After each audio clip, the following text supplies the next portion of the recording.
Lyme is just a tiny town but in a valley between hills, and it didn't have any defences, but it fought off a royalist army for 8 weeks. Hi, welcome to another episode of Beneath the Page, a podcast about books and the writers behind them. I'm Steve Couch. I'm Sophie Beal. And we're delighted to be joined today by our guest, Steve Cox. Steve is the author of the Tom Tyler books, historical fiction. Steve, tell us about the Tom Tyler series.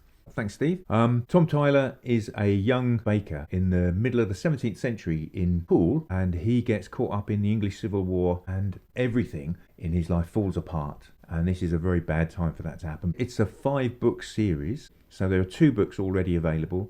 The first one's called As the Sparks Fly Upwards, and the second is called A Bag of Blood and Bone, and I'm working on the third. The first one, As the Sparks Fly Upwards, is about the siege of Lyme Regis. Is that correct? That's a central part of it, yes. We follow Tom and his friends from Poole across Dorset to Lyme Regis, where there's a siege. That was the pivotal event that got me thinking about this period. Lyme is just a tiny town but in a valley between hills, and it didn't have any defences, but it fought off a royalist army for 8 weeks. So I thought that was amazing. I wanted to write a story about that. So what kind of research did you have to do for this? I wanted to get the setting right, so I was reading books about the history of the period and about specific factors that went to make up life then. So there's the books about the clothing, about normal life, as well as the political history. I also visited the locations, and it was a gradual accretion of that knowledge and feeling for the land, because I wanted to make Dorset and the landscape of Dorset almost a character in itself during the book. Nature as a character, especially in the second book, I think really comes across. There's an episode where Tom and Ephra are making a rather arduous journey, and the terrain feels like a character they are engaging with. Yes, it can be an antagonistic force. So I do work hard at that, and that's one of the reasons why the research includes going out to the locations so that I can feel what they're like. I'm trying to place the reader in the countryside. When I feel the wind on my arms, when I hear rustling leaves in the trees, when I smell the sea from the cliffs, I want to convey that. And I guess that comes from my working life with trees, where I've been out in the countryside in that area. And how long did all this take you? How long? Too long. Did you enjoy yourself a bit too much? I had to learn how to write a novel. This was my first, so it went through quite a lot of edits. Writing a short story, you can imagine a start, middle, and an end, and nice and compact. But where you're writing a whole novel, the idea is so momentous, for me it was anyway, that it was quite a big deal. I actually went back to college and went to evening classes to learn the basics of that. And so it took me over 15 years to write this book. Sounds like a familiar story. You say, and I think all writers will identify with this, there were many drafts and many edits of the story. Something that fascinates me is I think there's some writers who love the first draft and the redrafting and the editing is torture, and some people, I'm in the second category, love the editing process. Where would you put yourself on that? I felt when I was writing the book that I was climbing a mountain, and I didn't know that I would be able to reach the summit. But once I got over 50,000 words, I could see that I had momentum and I could get to the end. And that feeling of having finished the story and having a first draft that was complete, I really enjoyed. Yes. But I have found since then that feeling is more of relief than anything else. Yeah. And so I enjoy now having that story and then working on it to polish it up and to make it sparkle. That's exactly my feeling on it. There's a phrase: get it done, then get it good, and it's the getting it good is the really satisfying part for me. I've always got in my mind Hemingway's advice. He said, write drunk and edit sober. And that's not to say that I take it literally, but I do understand what he means. You want to rush through and get the story down. Do you know, Steve? You're in a safe place you can share. It's just us and countless unknown people listening in. Yeah. I think he was onto something. He was certainly on something. there are some characters based on actual historical figures, aren't there? That's right. Captain Pine.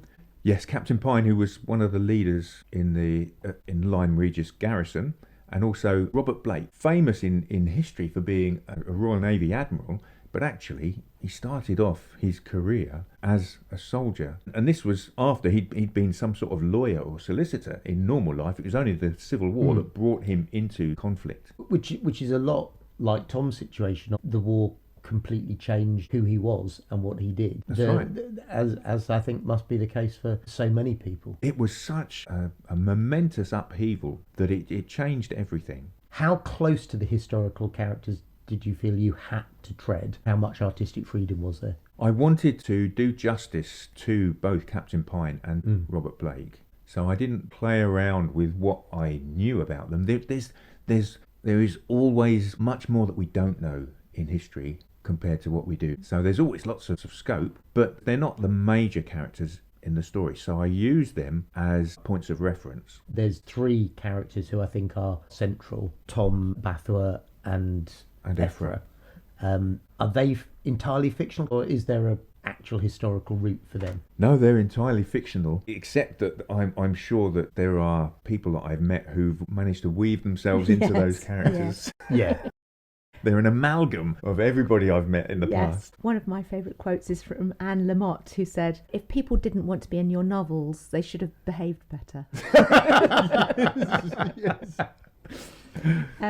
So what was it like trying to impose a narrative on real life events? Because you have to create a good story out of it, don't you, that is satisfying to the reader? That's right. And I started with the Siege of Lyme Regis. There is a diary of one of the people in the garrison, but I was aware that if I was going to write with that as a centrepiece, that there needed to be very much a human aspect. And so I needed to establish who the characters were and then lead them through the process of the coming up to the siege and then leading away from it. I tried to fit the characters into the geography of real life Dorset, the political changes and the attitudes of people at the time, and I needed to come away from the siege after that to lead them to the rest of the story. So where there were facts that I could grab hold of, I tried to be true to those. But actually the story became much bigger when I introduced those human characters. I've got to say, as a reader, that was what was drawing me along, was the way I engaged with those characters and the dynamic between them.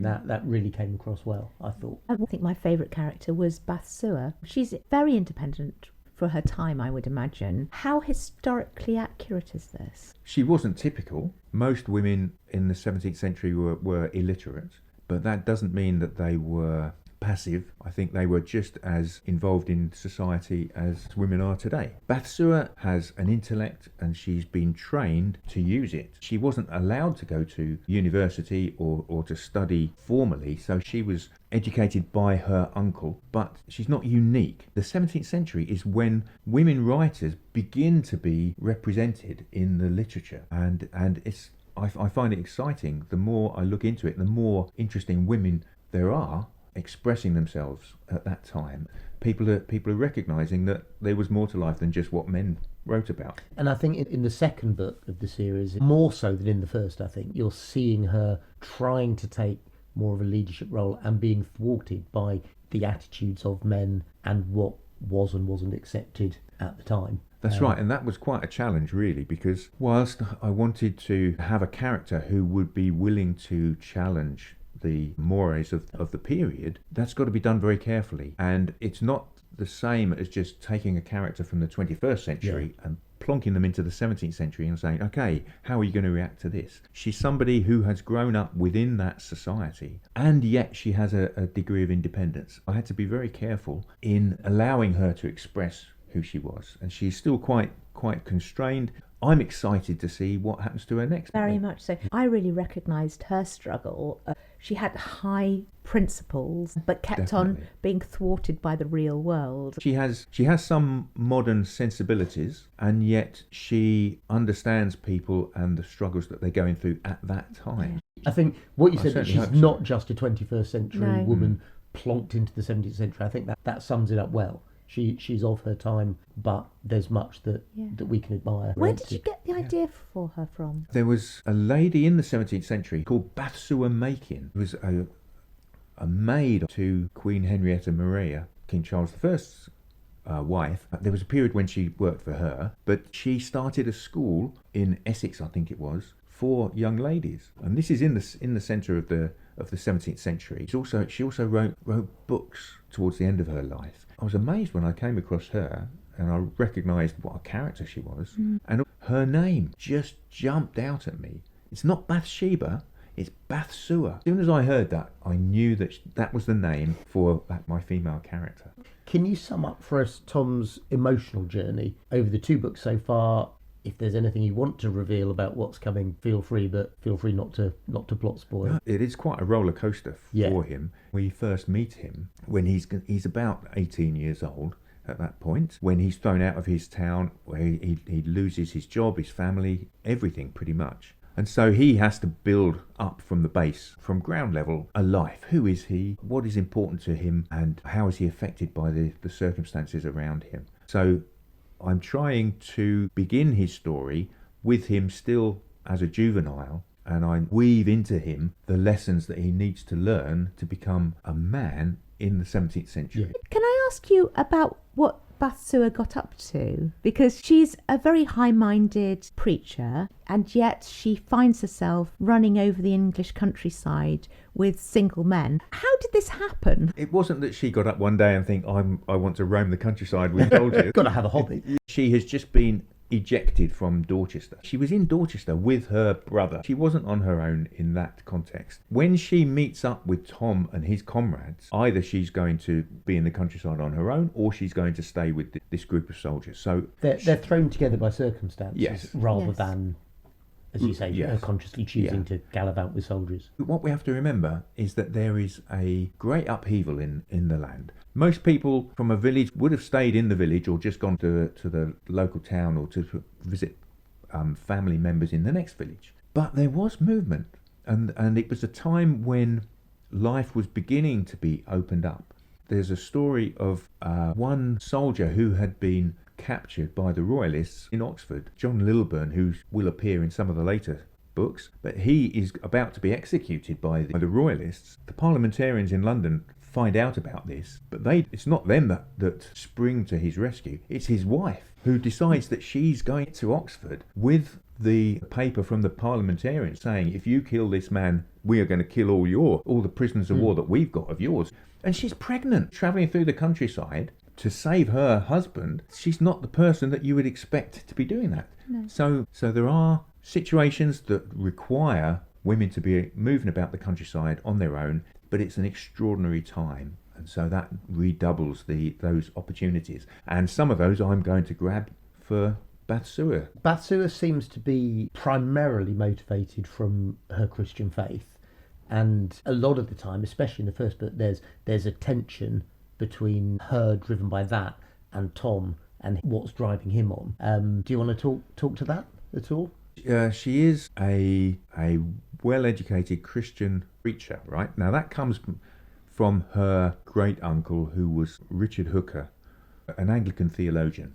So I'm wanting her to So he's a real absorb, historical figure, but that's she's right. And entirely I'm fictional. wanting her to absorb the theological position of him, Yep. which is a moderate one. In the English Civil War and everything that followed after that, there is such a turmoil of religious expression, and there are Puritans, there are Quakers, there are ranters, people who believe nothing and people who believe everything. So there is a whole spectrum, and I want her to be somewhere in the middle so that she can comment on these extreme views. Tom receives advice from 2 people. She's one, so he's getting an education, if you like, on a moral life from her. But equally, he is being influenced by Ephra, who becomes his friend.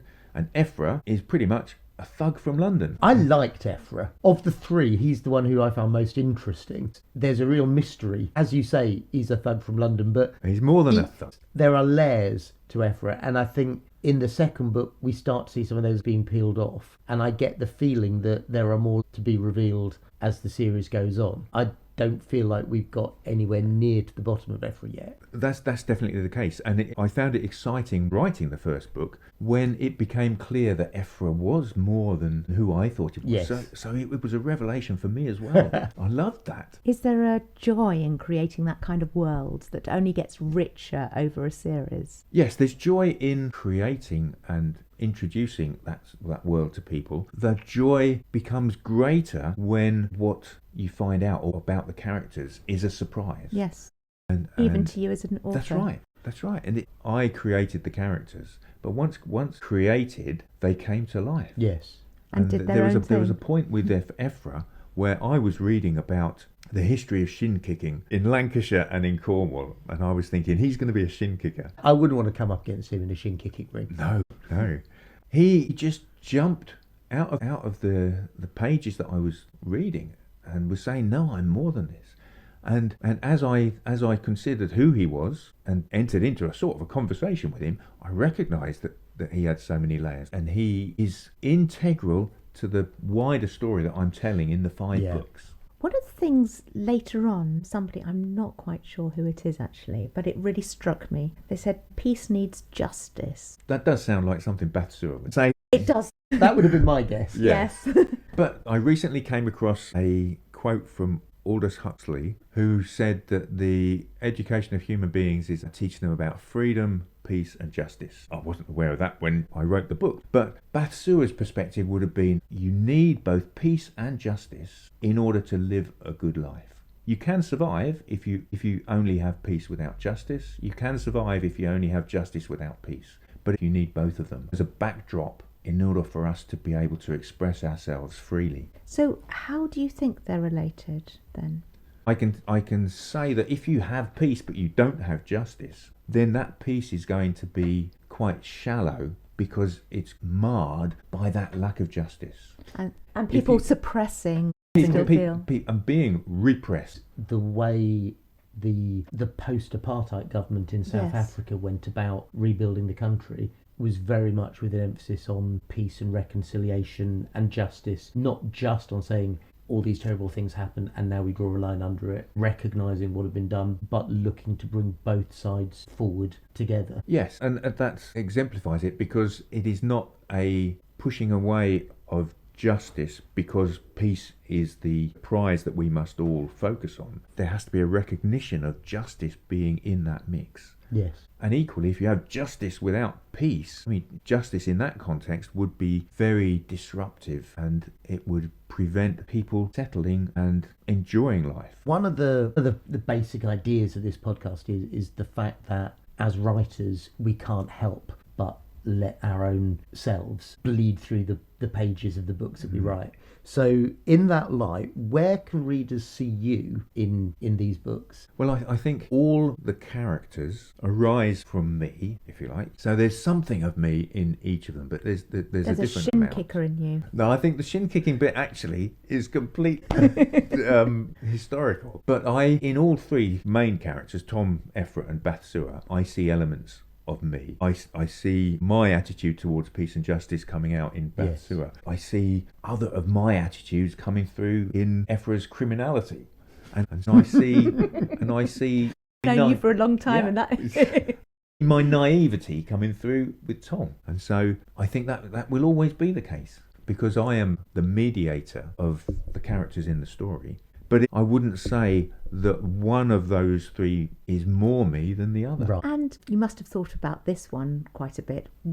Are your sympathies more with the Roundheads or the Cavaliers? That's an interesting question. I would say that when I was beginning to do my research, that I would be a parliamentarian. I'm not somebody who would support the divine rule of kings, but it's not quite as simple as that. And through the 5 books in this series, there are nuances. There isn't just a right and a wrong answer to the question of who should rule a country. The English Civil War was such a complicated period. I would like through my books to give at least a clear interpretation of what was at stake. Tom starts off as a parliamentarian, but I'm not going to say that he stays a parliamentarian his whole life. I was going to say there is a sense in which a lot of the ordinary people who were on the side they were on because someone higher up in society in their locality made a decision, they had to be on that side. Tom seems to rather fall into the parliamentary side rather than actively choose it. That's definitely the case, yes. And you're right, Steve. People would have taken the part of their betters quite often. However, there is a lot of variation, and whole communities could be either sympathetic to Parliament or to the King. And it's really interesting the way that the conflict cut through society. It cut through families, and you couldn't take for granted which side somebody would be on. And there were people fighting in the first English Civil War who changed sides for the second, which happened a couple of years later. So it is a very complicated picture. You've talked about your writing. What are you reading at the moment? Can you tell us about Steve the Reader? Okay, well, at the moment, I'm reading The Silence of the Girls by Pat Barker about the Siege of Troy. I'm finding that very interesting, and I love some of the evocative language that she uses. Another period of history where women were denied a lot of the freedoms that the men would take for granted. Absolutely. Yeah. Just on that point, Philippa Gregory has recently published a book called Normal Women, going through history and talking about the lives of women in different periods. And we all need to acknowledge, really, that men have been writing the books, and that has severely biased the way that we've understood women interacting with the world in the past. And there's so much more that we can learn if we can find the voices of those women. And because I'm needing to write about Bathsheba in my books, I feel that's one of the lines of research that's very active for me at the moment. Brilliant. Just while we wrap up, thank you so much for coming in. We've really enjoyed having you. Where can people find your books? I have a website, which is stevecox.co.uk, and you can buy my book directly from the website. But also the local bookshops in Dorset often have my books, so that's a possibility. And if people live further afield, their local bookshop presumably can order it for them. They can order it. Certainly the first book. The second book is slightly more tricky, but there's also ebooks on the internet. Awesome. Brilliant. Thank you so much, Steve. Thank you, Steve and Sophie. I really enjoyed chatting to you this morning.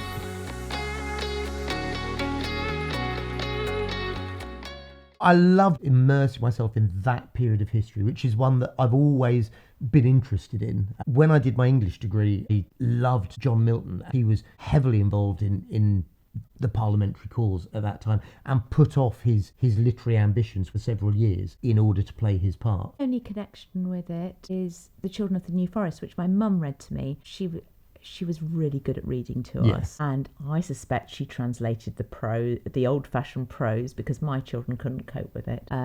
Either that or they're Philistines. That's quite possible. My second novel, Foul and Fair, is dedicated to my two sons, and neither of them have shown any interest in reading it, the ungrateful wretches. So I think children being Philistines is a very, very plausible conclusion. Talking about gratitude, we are actually very grateful to you. Yes, we are not ungrateful wretches. Thank you so much for continuing to support this podcast and giving us your time and listening to it. We hope you're enjoying it. If you are, please click like and subscribe, follow it, whatever your platform asks you to do. And if you really want to help us, it would be wonderful to get a review. Hopefully we'll see you again in 2 weeks' time when our next episode drops. Thank you. Goodbye. Goodbye.